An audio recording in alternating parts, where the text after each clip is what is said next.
Hi, everybody, and welcome to this week's Weekly Scoop.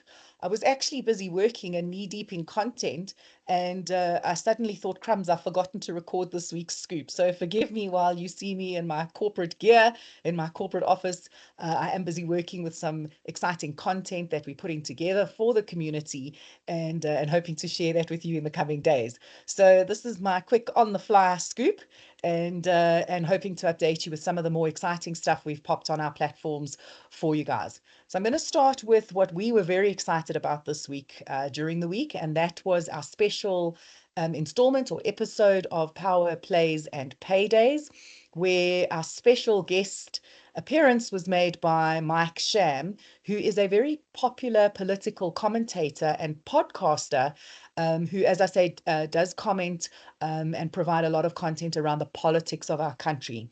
Now, Power Plays and Paydays is a nod to the importance of geopolitics and how it impacts investments, both for a retirement fund member, but also for the individual investor and a large number of our customers and clients. And so we like to bring the content to you to make sure that you're up to speed and up to date with what is happening on the politics and the impacts that that might have on the markets and generally on the world around us.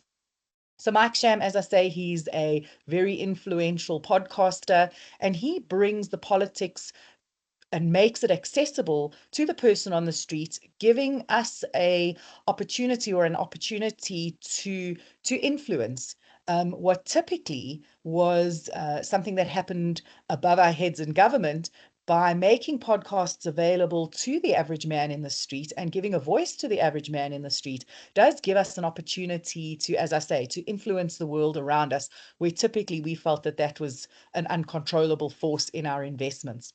So we were chuffed to have Mike Sham on the show, and I do encourage you to go and watch that and catch up with some of the thinking and some of the realities in our political environment. So that was Mike Sham on Power Plays and Paydays. The other piece of interesting and very important content that landed this week was the Constitutional Court's weighing in on the Section 37C, listen to me, process and the distribution of death benefits coming out of retirement funds. Now, in the past, a precedent was set by the Supreme Court in the Guarneri case, which required a board of trustees or the decision-making board around the distribution of death benefits coming out of retirement funds. It required that the board consider the financial dependency of the various beneficiaries immediately prior to payment.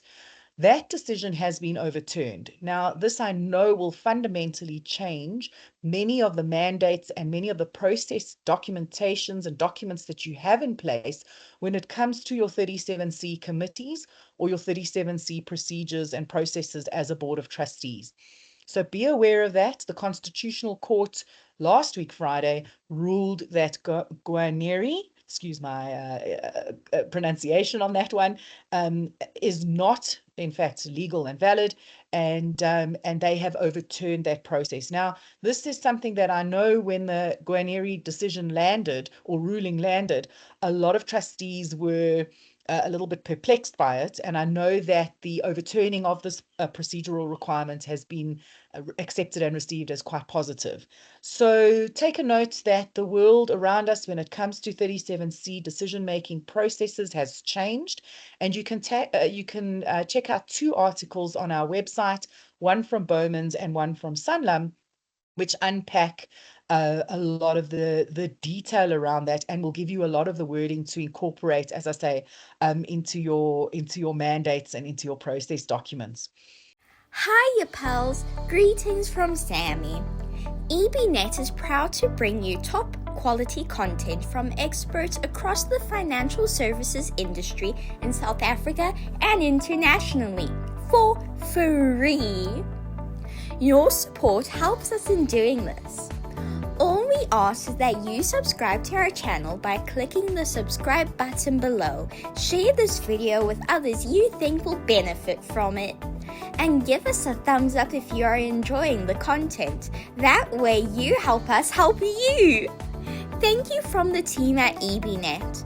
For more great content, please visit www.ebnet.co.za. Ciao, ciao, and bye-bye. EBNet Stream has been also busy this week. We chatted to Gary Dombo, who is the CEO at Growth House, and caught his predictions and his thoughts around the top 4 trends that he believes will be impacting insurance.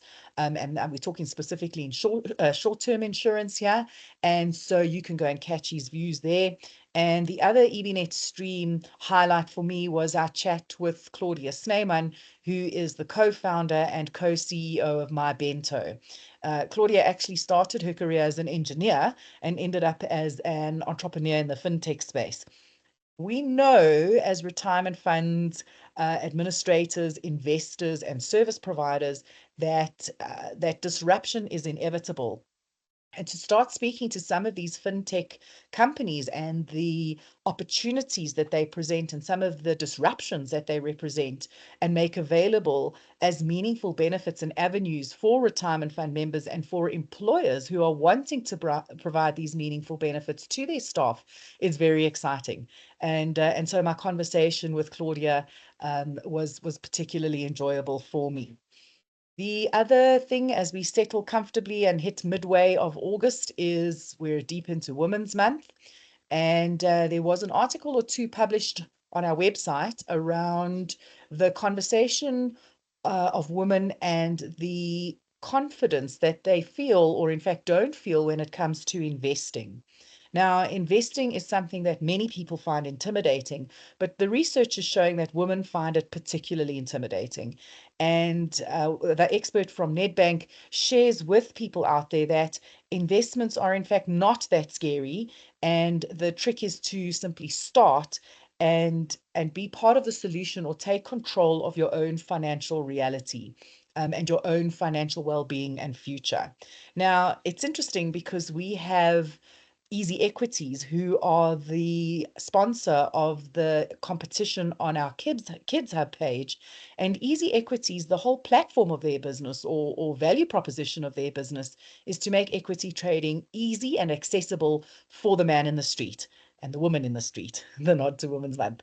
So there are these platforms available to you to save, to learn how to invest in a relatively safe environment, and to not bet the house or bet the farm, I suppose, with all your savings, and really being able to introduce yourself to investing and investments in quite a safe environment, and in quite an easy and easily accessible way. While we were talking about politics, geopolitics is a thing. And we know that in the news this week, when it comes to tariffs, which have been a big topic on both our platform and other news platforms out there and content platforms out there, we know that the Trump tariff deal of 30% is busy being negotiated and potentially revisited. I haven't caught the news headlines for this morning yet, but they are obviously talking about this in the White House. And we listened to some of the commentators, or I've received a lot of commentary this week around what these tariffs mean when it comes to the South African citizen. And there are a couple of articles on the site, and I'm thinking particularly about Citadel's article and EY's article on the implications and the consequences of these tariffs, and what we should be looking for and what we should be mindful of. And I have chatted to a couple of experts in the industry, and we'll be dropping those interviews next week, and the rands and cents implications of what us as decision makers, when it comes to other people's money, should be thinking about and should keep in mind. So having said that, I'm going to jump back into the work I was busy looking at and the content I was busy reviewing. And without too much of a spoiler alert, it is some of the later entries we've received into our Evolutionary Awards for this year's conference. And I promised last week we'd start dropping some of those, but as I say, we've had some latecomers. So I'm going to jump back into that with the view of getting that content to you early in the new week, and letting you see some of the exciting initiatives that are out there. So have a great weekend, and I will catch you next week.